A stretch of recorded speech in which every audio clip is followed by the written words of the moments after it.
صدای مهدی احمدوند.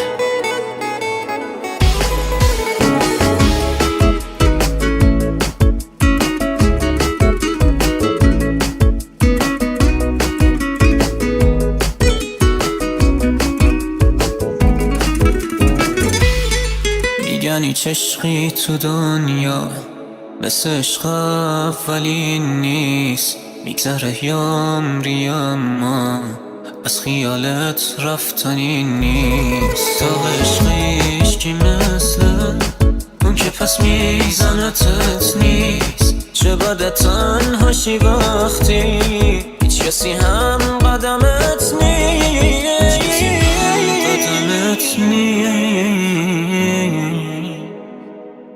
میگن هیچ عشقی تو دنیا مثل عشق اولین نیست. میگذره یامری اما از خیالت رفتنی نیست. داغ عشقیش کی مثل اون که پس میزنتت نیست. چه بده تنهاشی وقتی هیچ کسی هم قدمت نیست.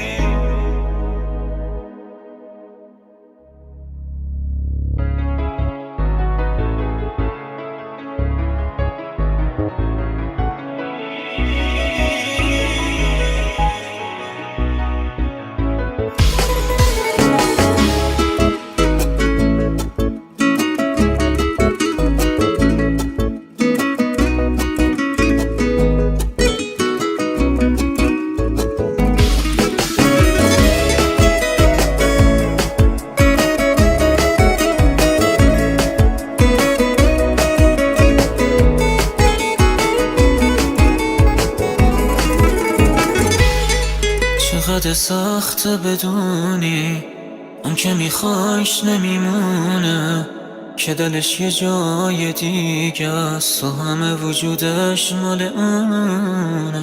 چه بده برای اون که جونیدی قریبه باشی، بگی میخوام با تو باشم، بگی میخوام که نباشی.